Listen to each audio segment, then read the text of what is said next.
What's good, everybody? It's the Big Hoagie here. In today's video, we're going to be discussing melodies, chords, chord progressions, and tips and tricks in Logic Pro X in order to make these easier. Before we begin, as always, today's joke: what is a cupcake's favorite weather? Sprinkles. So let's jump into it. I have a standard project here with the Steinway piano from Logic Pro. I'll go ahead and open the piano roll. I'm working in 140 BPMs. And my first tip is to scale quantize. So here on the bottom left, you can choose your note, which will be in C minor. So I chose C and natural minor. And I always recommend placing your first note on the note of your scale. So if your scale is F minor, I recommend putting the first note on F until you start to learn the scales. You can always shift the notes afterwards to try to create a different tone in your melody, and you can even change the scale after you create your progression to see if a different scale creates a better sound that you're looking for. But for this case, we're going to be in C minor, and my first note will be on C. So I'm going to place my first note on C, and then finally create my chord. Some people recommend placing 4 notes that sound good to you before you make your chords. I personally like to make the chords as I go, but either way, you're going to be able to follow some of these same methods. So to create a chord, there are 2 options. A basic chord is either minor or major. Minor chord being 2 blank spaces followed by a note, plus 3 blank spaces followed by a note. And you can see here, if I select each note, it sounds good, one, but also the scale quantize feature has this Q. And you can see each of these notes, the Q does not light up. If I drag this note up, you can see the Q turns like white, like it's lit up, meaning the note that's selected is not in the scale. So if I hit the Q, it actually will quantize the note to the scale, which is a very nice feature if you're beginning. So you can create basic chords and hit the quantize feature. Now this feature does have a drawback. It puts the note into the scale, but doesn't necessarily put it in a spot that sounds good. So always make sure to check and listen to the sound itself. So what we have here is a minor chord, because a minor chord has 2 blank spaces followed by 3 blank spaces. A major chord is the same thing, but just the opposite, which is kind of an oxymoron, but the middle note is just up 1, so it's 3 blank spaces followed by 2. And you can see a difference, or I should say hear a difference in the sound. The major chords are happier, so I'll play the major.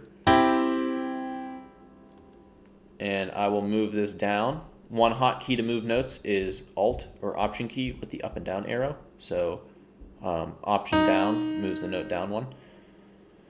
So this is the minor chord. Sounds sad. So you can see the major chord's definitely happier. So then what we're going to do is figure out how we want the chord progression to go. In this scenario, I have my initial chord, and I want it to go up from there. So what I'm going to do is pick a root note above the root note of my initial chord. And you can see the Q lights up, meaning it's not in scale. So I'm going to bump it up 1 more, and you can see it's in scale. Now I'm going to try the 2-3 method. So 2 blank spaces and note, and 3 blank spaces and then note. And you can see that it's not in scale. So when it's not in scale, I move my root note. So my root note is here, and I need to move it either up or down. Now we already tested below because I started there. But let's say you're randomly placing notes, make sure to test both down and up to see which one sounds better and if the chord can be created. So I'm going to bump this up. As we know, this is in scale from the first chord. Then I'm going to do the 2-3 method. So 1, 2 blank spaces. And you can see this note is not in scale. So I'm going to create a major chord with this middle note, which I obviously can see is in scale from this note here. And with 3, you need 2. So just like that, we created a major chord. So it goes minor and major, and it sounds like this. And I'm actually going to drag this out, create a different sound. Okay, so if you can see where this is going, I'm going to repeat these note lengths but change the chord positions. So one hotkey is you can highlight and hit Command R, and it'll just duplicate over the notes you have.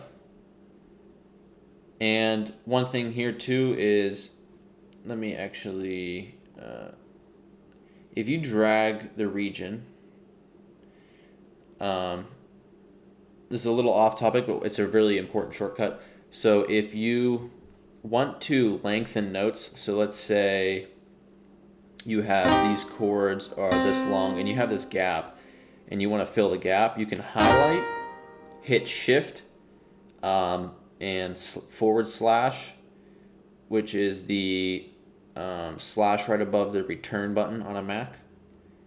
And it'll ask you this because we have overlapping notes. If you have single notes, it'll just automatically do it.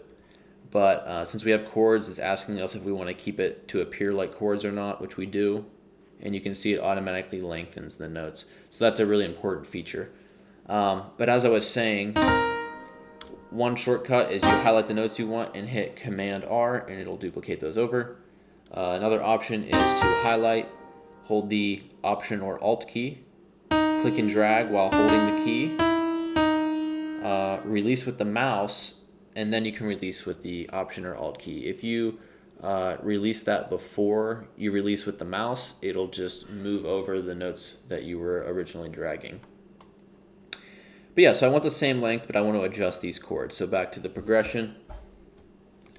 What I want to do here is I go from my first chord to my second chord, which is up, and then I want this chord to actually be lower and below my first one. So I'm going to highlight all these and drag it down a little bit. And you can see it's not in scale. Now if I use the Logic Quantize feature and hit it, you can see it creates a chord that looks nothing like a normal chord. So what I'm going to do is just manually drag the middle note until I create a chord that follows the 3-2 method, which I did here.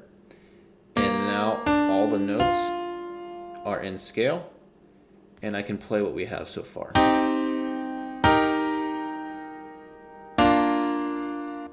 Okay, and you can see I am going to go up from this chord to create a sound. Now the one issue here is I want to create a chord that goes up, but this chord matches this chord, and I do not want that. I do not want that because if the melody is looping, it's going to sound a little repetitive in the chord progression, hitting that same chord twice. Now this isn't the case for all melodies, but for this melody in particular, I want this chord to be different than this chord. So one way to do that is eliminate the middle note,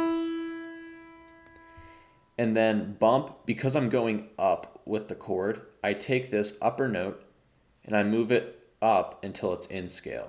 So here, again, I'm going to hit Alt up arrow, and you can see it's in scale there.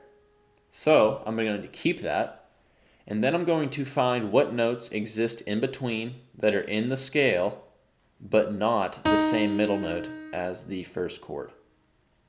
So if I put a note there, it's not in scale. It is in scale there, so we'll leave that one there. It is in scale there. It is not. It is. It is not. And it is. Okay? So if it's touching any of these ones, then it's not the note you're going to want, so we'll take that one away. This note here is the original, so we will take that away. And we are left with these two options. So we will test both, and to test those, we'll just listen to which one sounds better. So I'm going to eliminate the top one first, and we'll see what it sounds like.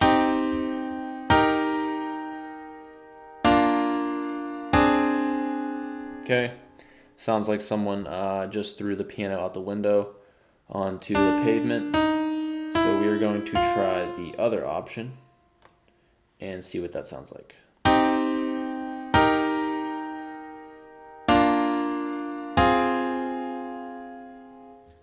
Okay, so that sounds pretty good. And we have our basic chord progression here. So you can see that the last chord did not follow that 3-2 method. This isn't always the case, but this is one hiccup that you can run into, and I hoped this process helped you see what you can do to still make the chord progression work. So then I'm going to work on some tips on how to create melodies a little bit quicker. So one is the scale quantize feature, which we used and discussed this entire process. The other one is the brush tool. So I have the 3 tools selected. You can watch my settings and customization video if you want to see how I set that up. But I'm going to command click notes in, and you can see if I hit the command button, my brush tool pops up. Now, if you have the scale quantize feature on and you're using the brush tool won't place a note outside of the scale. So if I click, that's in scale. If I go down, you can see that's also in scale. If I go down again, it jumps. Now that jump was a little extreme, but you can see it's trying to skip this note because this note means it's not in the scale. So that's in the scale, that's in the scale, that is not, that is not, that is, that one is, that one is, and you can see, you can just slowly click the brush tool in, and you can see which notes are in scale. So one feature you can do with this is use the brush tool to place notes, extending pretty far on the scale, and then you can drag them out and see which ones are in scale, and then place over here on your region to create chords based on the notes that are over here. To create a chord in the scale, whatever your root note is, say it's this one here, you skip a note and place the next, and then skip the note and place the next. And you can see right here, it's the same as the 2-3 method to create a chord. So now let's say we wanted to create a chord with the root note being here. It would be skip the note, place, skip a note, and then place, most likely going to be here. And you can see the 2-3 also works. Just make sure you place enough notes where you can create different chords. But that is one way to create chords a little quicker. And the brush tool is very helpful, not so much to even just create this, but if you want to just create normal chords and click in, you can use the brush tool to just check and see quickly if it'll fit into the scale. So that is how you create basic chords and a basic chord progression. In a future video, I will talk about how to spice up melodies by pitching up and down certain notes and also adding some transition notes in between the chords. But I hope this was helpful. If you have any questions, put them in the comments below, and I'll see you guys in the next video. Peace.